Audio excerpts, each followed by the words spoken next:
नमस्कार। Debate central में एक बार फिर आप सभी का स्वागत है। मैं हूं संजय उपाध्याय। छत्तीसगढ़ में गायों के संरक्षण के लिए सरकार अलग अलग योजनाएं लेकर काम करती है। सत्ता में वापसी के बाद भारतीय जनता पार्टी की सरकार ने भी आवारा मवेशियों को लेकर एक नया कदम उठाने का फैसला किया है। अब प्रदेश में आवारा मवेशी और सड़कों पर दिखने वाली गायों के लिए गौ अभयारण्य बनाए जाने की योजना है। पिछली कांग्रेस सरकार ने गौठान तैयार किए थे, लेकिन उसका कोई खास नतीजा नहीं निकल पाया। राज्य सरकार ने विधानसभा सत्र के दौरान गौ नीति में संशोधन करते हुए सर्वसम्मति से यह बिल पास किया था, जिसे कहा गया गौ अभयारण्य। अब छत्तीसगढ़ की बीजेपी की सरकार केंद्र की गोबर धन योजना की तर्ज पर यह योजना लेकर आई है, लेकिन बात यही है कि यह योजना कितनी सफल साबित होगी धरातल पर, क्योंकि गोधन न्याय योजना की जब बात होती है, जब गौठानों की बात होती है, तो बहुत से ऐसे उसके विषय होते हैं कि यही पार्टी जो आज सत्ता में है उस पर बहुत से सवाल उठाया करती थी। सवाल बहुत से मत कहिए, कहिए गंभीर भ्रष्टाचार के मुद्दे उठाया करती थी, आरोप लगाया करती थी। तब यही योजना अगर दूसरे रूप में है, दूसरी शक्ल में है, दूसरे कहा जाए कि पैमानों पर अगर इसी तरीके से लागू की जाती है, तो कौन से आमूलचूल बदलाव होंगे, कौन सी ऐसी नई नीति होगी, कौन सा ऐसा क्रियान्वयन का नया फार्मूला होगा, नए समीकरण होंगे कि ये योजना सफल सिद्ध होगी, कारगर साबित होगी। ये तमाम विषय हैं। इससे जुड़े अन्य विषयों पर भी हम आज चर्चा करेंगे कि ये योजना वास्तव में ज़मीनी स्तर पर कितनी आवश्यक है, क्योंकि ये योजना सिर्फ यहीं तक सीमित नहीं है। अगर यह योजना वास्तव में आकार लेती है तब इसके कई आयाम होंगे, जो कि मैं आपसे चर्चा के दौरान बताऊंगा, आपसे इसका जिक्र करूंगा। मैं पहले देख लीजिए हमारी खास रिपोर्ट।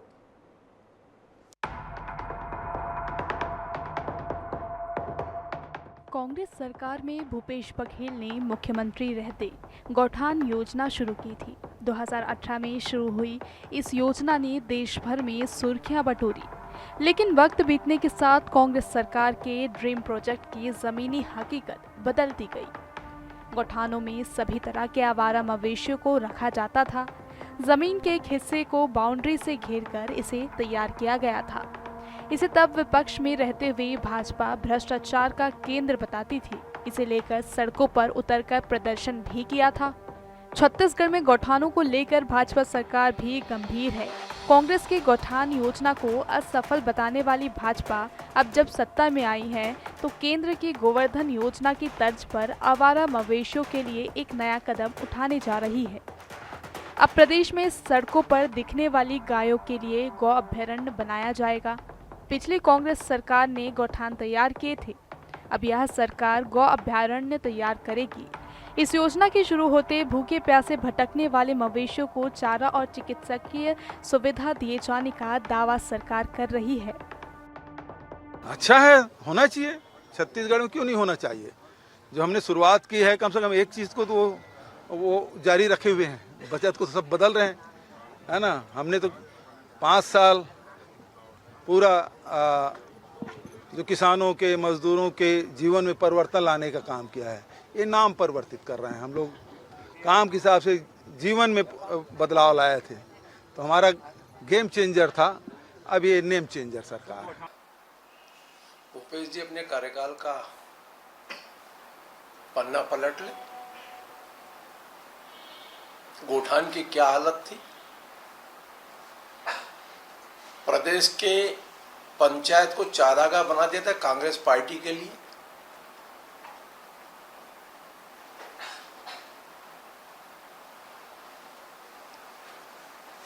आज भी वहां के सरपंच इस बात के दुखी हैं कि गौठान का पैसा कहां गया। गौठान पे सेस लगाया था, वो पैसा कहां गया, किस्मत में खर्च हुआ।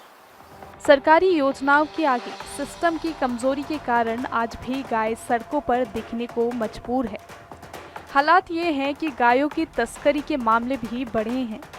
सरकारें आती है, योजनाएं लाती है, पर ये योजना तभी सफल माना जा सकता है जब सड़कों पर आवारा मवेशी ना दिखे। कांग्रेस के समय गौठान योजना के भ्रष्टाचार की पोल खोलने वाली भाजपा सरकार अपनी इस योजना पर कितना सफल हो पाती है। गौठान नीति में हुए संशोधन से आखिर गौवंश के अवैध परिवहन की घटनाओं में कितनी कमी आती है, ये देखने वाली बात होगी। Bureau report, DA news plus.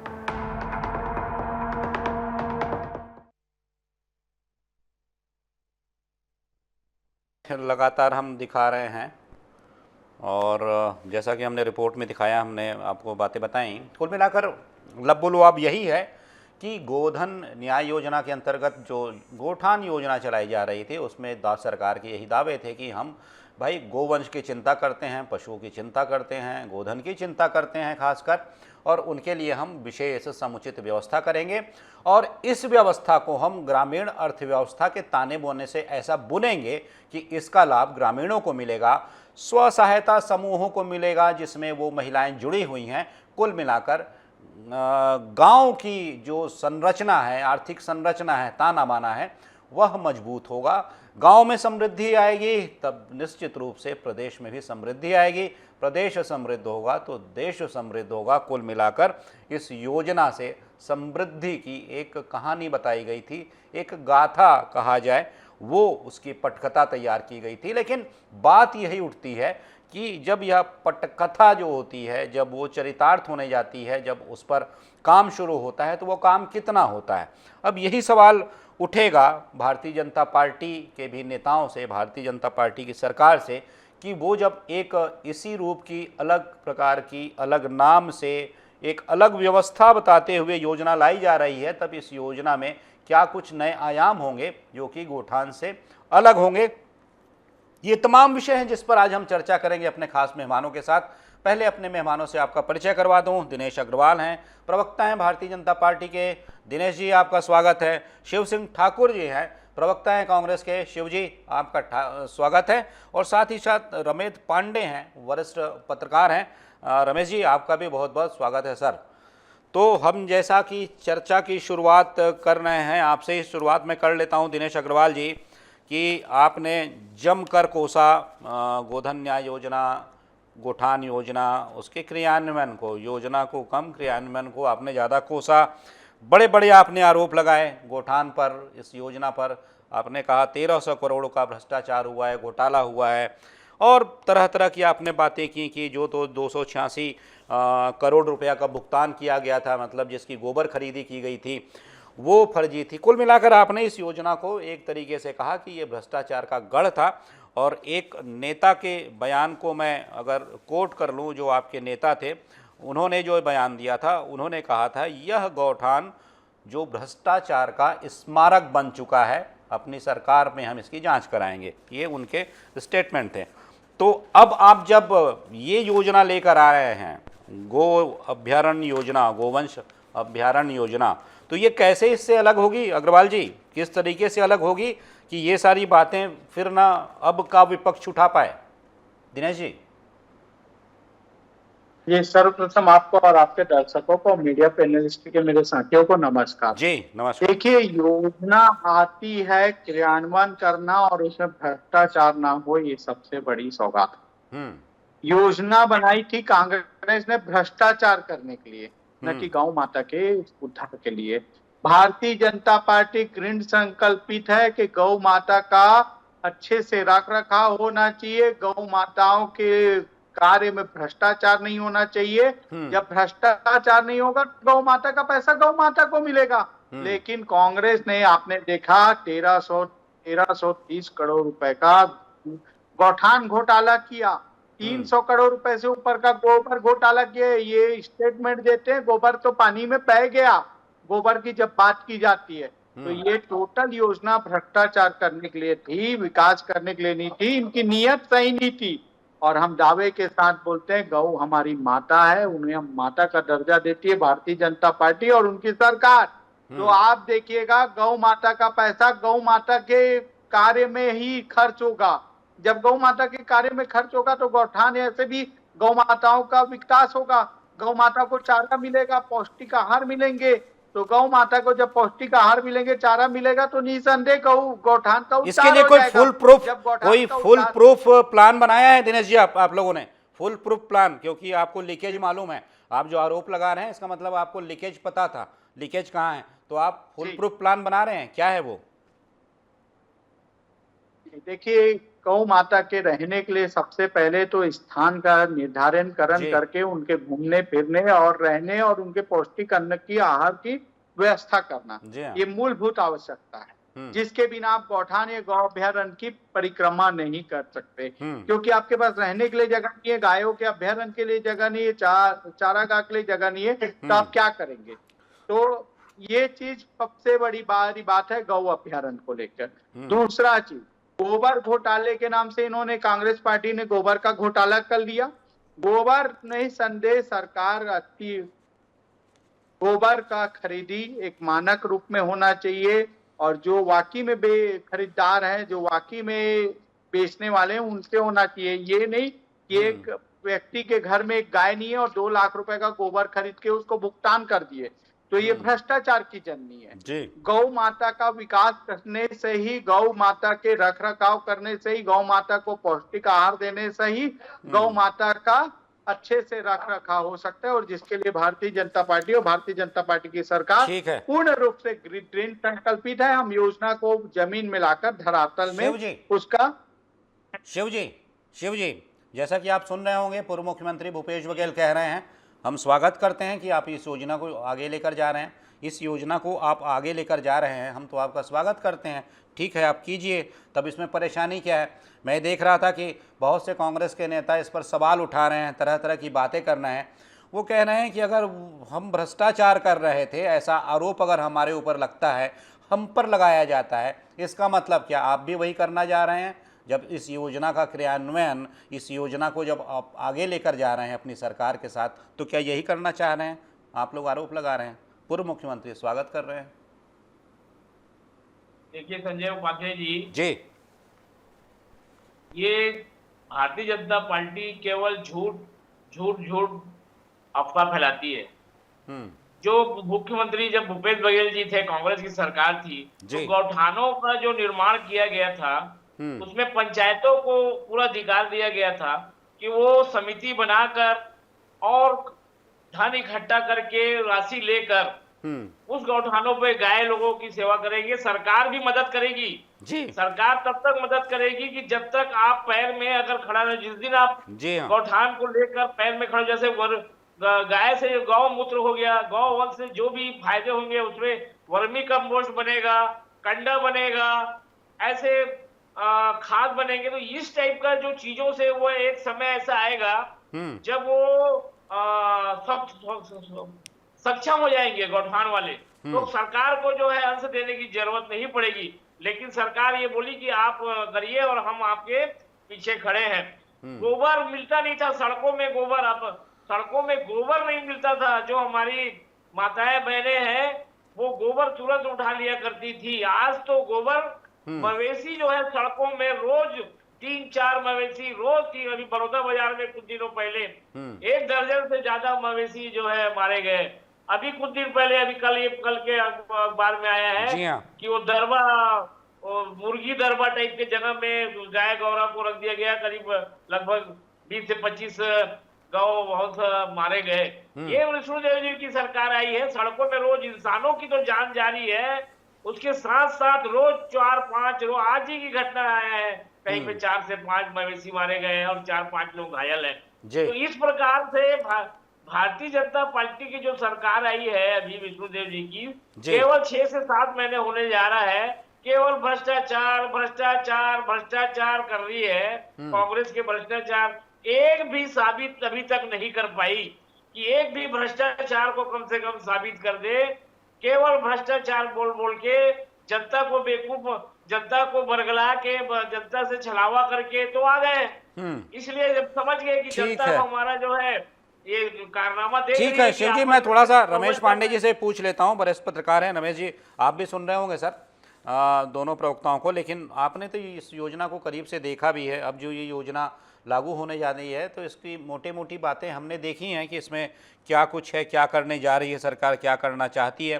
गोबर-धन योजना जो केंद्र की है, मैंने वो देखा था, उसमें बहुत से ऐसे विषय थे और विषयों के पीछे एक उद्देश्य भी था कि गोबर की खरीदी अगर की जा रही है, ठोस अपशिष्टों की खरीदी की जा रही है, अगर फसल अपशिष्टों की खरीदी की जा रही है, तो उसके पीछे था कि गांव को स्वच्छ बनाना, दूसरा उससे धन का उपार्जन करना, तीसरा उससे ऊर्जा की एक वैकल्पिक व्यवस्था करना, जिसे कह सकते हैं बायो सीएनजी, बायोगैस, इस तरीके की व्यवस्थाओं का उद्देश्य रहा है।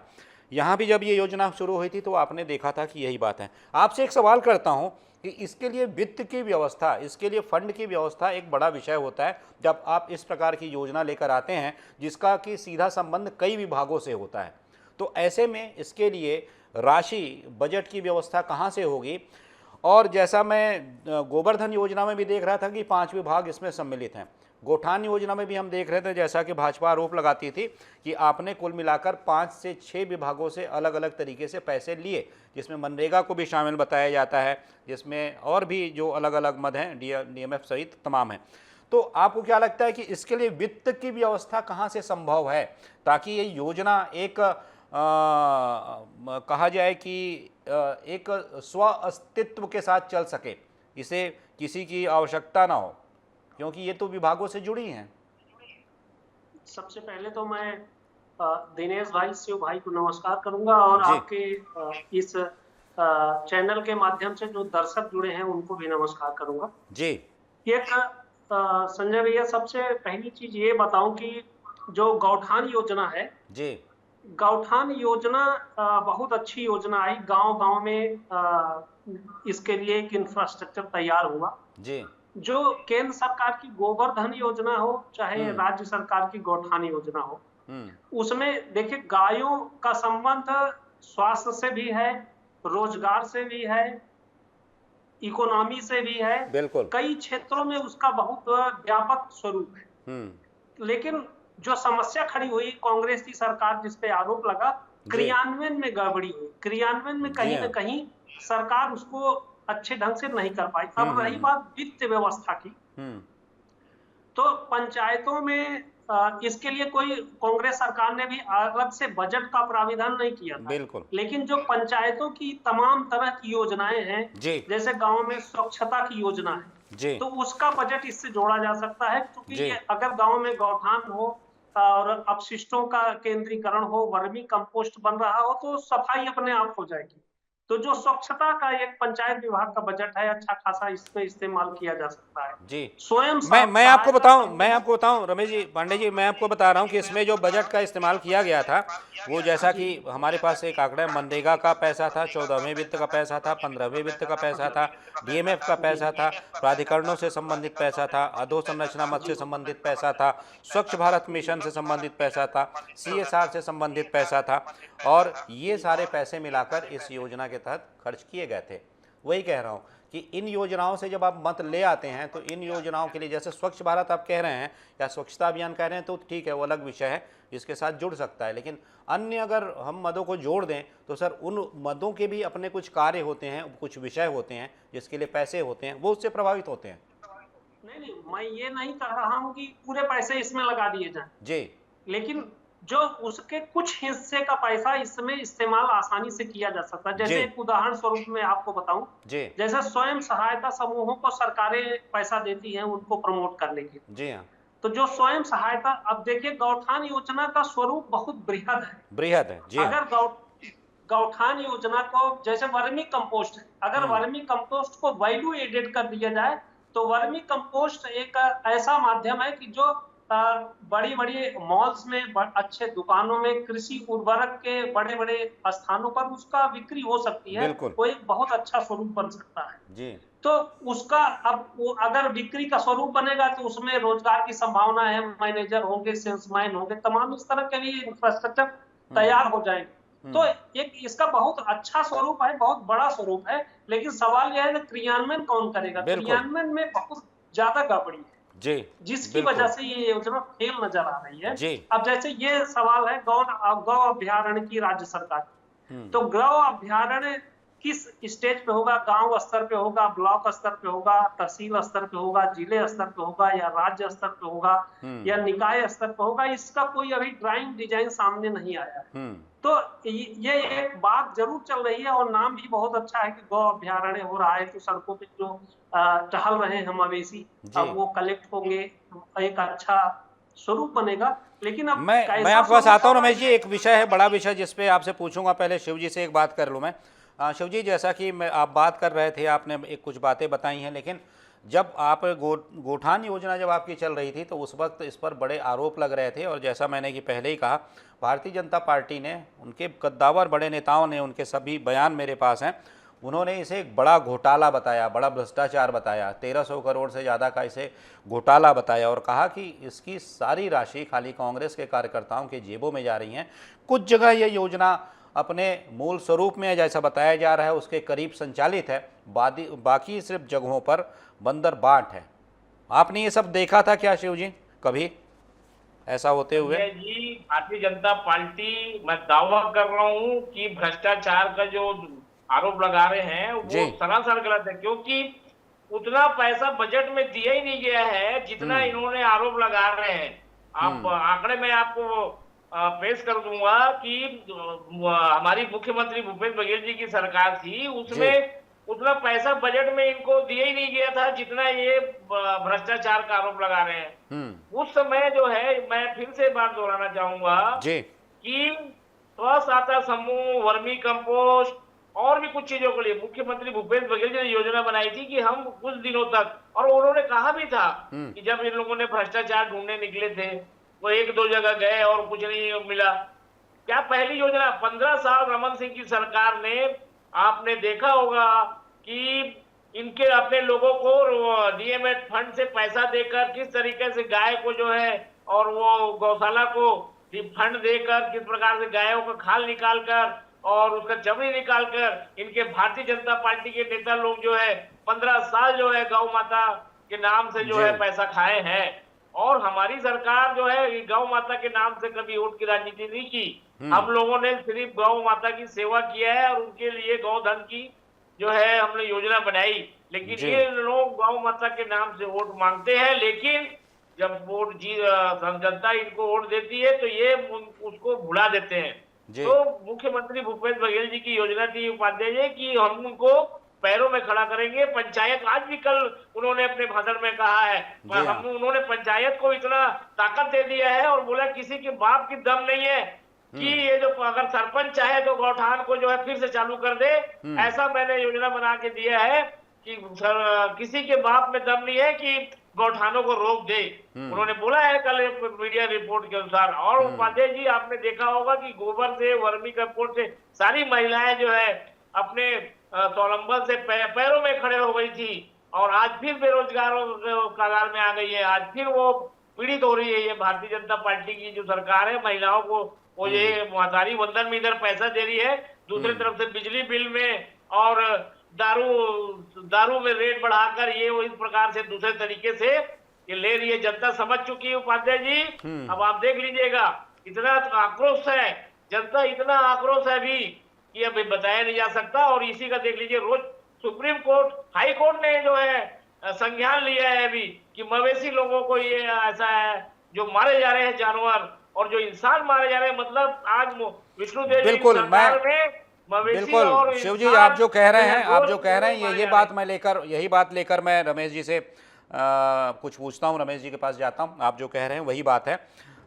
रमेश पांडे जी, देखिए सर, जैसा कि बार बार बात होती है, और थोड़ा सा इसमें एक बात और मैं जोड़ूंगा कि हम सभी चर्चा करते हैं, हाई कोर्ट ने अभी चिंता जताई है, लेकिन हम ये देखते हैं कि मवेशियों की जो स्थिति है वो हमेशा लगभग यही रही है। आज भी हम देखते हैं तो हाईवे पर, मेरा हाईवे पर जाना आना होता है, मैं देखता हूं कि मवेशियों का झुंड होता है साहब। और कई बार मैंने ऐसी दुर्घटना देखी है जो कि दिल हिला देती है, और उस दुर्घटना के पीछे कोई वजह नहीं होती है, ना वाहन चालक की कोई गलती होती है और ना ही ऐसी कोई व्यवस्था होती है, ना सड़कें ऐसी ख़राब होती हैं। वो वही लापरवाही है जो कि मवेशी जो हैं, जो कैटल्स हैं, वो बिल्कुल विचरण करते रहते हैं। रात में तो स्थिति और भी बन जाती है ऐसी भयावह, जिस पर कि हाईकोर्ट ने चिंता जाहिर की है। तो क्या लगता है कि ये योजनाएं हैं, आप दोनों बताइएगा कि जब आपने गोठान की योजना देखी थी तब क्या आप मानते हैं कि उस समय ये स्थिति, ये दशा सुधरी थी, या फिर लगता है कि अब ये योजना आ जाएगी तब ये दशा सुधर जाएगी? मैं बड़े निष्पक्ष तरीके से कहूंगा, हमारे दोनों भाई बैठे हैं, किसी को नाराज नहीं होना चाहिए जी। जब गौठान की योजना चल रही थी तब भी निरंतर सड़कों पर मवेशी टहल रहे थे, दुर्घटनाएं हो रही थी। और आज के समय में भी, हालांकि अभी गौ अभ्यारण्य योजना शुरू नहीं हुई है, सड़कों, पूरे प्रदेश में सड़कों पर मवेशियों का झुंड लगा रहता है। बिल्कुल। तो इसके लिए देखिए, सरकार को तो मुख्य रूप से जिम्मेदार माना ही जाएगा। इसके लिए पशुपालकों को भी थोड़ा सा जागरूक करने की जरूरत है। अगर वो पशु रख रहे हैं, गाय रख रहे हैं, तो उनको शाम को वक्त अपने घर पे कहीं स्थान दें, या गांव में कहीं कलेक्शन की जगह हो तो वहां पे उनको छोड़े। सड़क पर पूरी रात जानवर ऐसे टहलते रहते हैं, जानवरों के साथ छोटे बच्चे टहलते रहते हैं। अब दूसरा विषय है, बीच में मैंने सुना था कि जी, पुलिस थानों को ये निर्देश दिया गया है कि वो सड़कों पर पेट्रोलिंग करेंगे और ये जो जानवर सड़क पर बैठे हुए हैं उनको हटाएंगे जी। लेकिन उसका भी कहीं कोई असर नहीं। यहाँ तक कि मैं शहर में घड़ी चौक और जयस्तंभ चौक पे जानवर बैठे रहते हैं। तो अब क्या कहेंगे इसके लिए? मेरे ख्याल से इच्छा शक्ति सरकार को बहुत मजबूत करनी पड़ेगी और उसको इस काम में बड़े गंभीरता से काम करना पड़ेगा। बाकी को तो योजनाओं में बनने से कोई मेरे ख्याल से बेनिफिट नहीं मिलने वाला है। ठीक है, शिव जी कुछ कहना चाह रहे थे संक्षेप में सर, समय की बात है। मैं चाह रहा था कि गोबर से कई हमारे किसान भाई और कई पशुपालकों ने मोटरसाइकिल खरीदा, बड़ी बड़ी गाड़ियां खरीदी है, कार तक खरीदे हैं, ट्रैक्टर तक खरीदे हैं। तो गोबर से, गौधन से आपने मुख्यमंत्री भूपेश बघेल जी की सरकार में हमने देखा है कि गोबर से जो है बड़े बड़े वाहन खरीदे गए, ट्रैक्टर। नहीं, बात वही है शिव जी, आप जो कह रहे हैं ठीक है, समय समय पर बातें होती थी, हम भी ये सब सुनते थे, आप लोगों से ही सुनते थे। मुख्यमंत्री उस समय जो थे भूपेश बघेल जी, उनसे भी हम सुनते थे, भूपेश बघेल जी भी ये सब बताया करते थे, उनसे भी हम चर्चा के दौरान सुनते थे, उनके बयान में सुनते थे, जो हमारे पास जो स्टोरीज आती थी उसमें हम सुनते थे। ये सब हो रहा है, लेकिन मूल बात यही है, जैसा पांडे जी कह रहे हैं, कि जो इस योजना से इस योजना से जुड़ा एक बहुत बड़ा विषय है जो कि बड़ा मायने रखता है दुर्घटनाओं को लेकर। बड़ा विषय ये है कि अगर ये वास्तव में पशुधन, गोधन अगर वास्तव में इस तरीके से संरक्षित किए जाएं, रखे जाएं, सड़कों पर विचरण ना करें, जैसा अभी मैं भी देखता हूं, अबाध विचरण करते हैं, तब भी अबाध विचरण करते थे, जिसकी वजह से बड़ी दुर्घटनाएं होती थी, हृदय विदारक दुर्घटनाएं होती थी। तो वो दुर्घटनाएं कुछ हद तक थम सकती हैं अगर इसका क्रियान्वयन जमीन पर सही होता। लेकिन हम तो यही मानकर चलेंगे कि सरकारों की नीयत अच्छी होती है जब एक योजना को बनाया जाता है।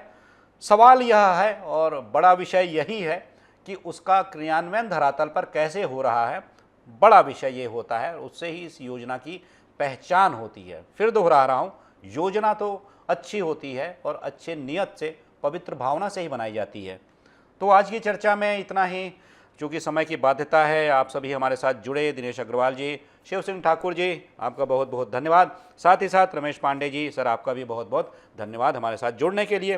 तो जो हमारा विषय था, जो हम बात कर रहे थे, यही कि जो अलग अलग प्रकार की दो योजनाएं हैं, एक गोठान योजना थी जो गोधन न्याय योजना का हिस्सा थी, और दूसरी जो अभी योजना आ रही है गो अभ्यारण्य योजना।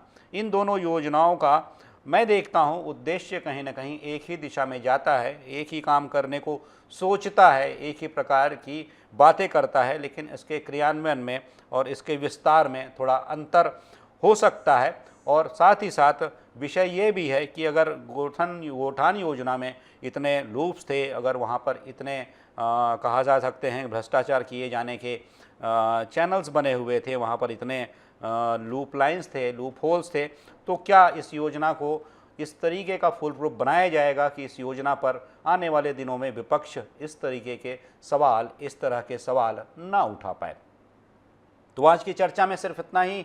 किसी महत्वपूर्ण विषय पर फिर मिलेंगे, फिर बात करेंगे आपसे। तब तक दीजिए आज्ञा। नमस्कार।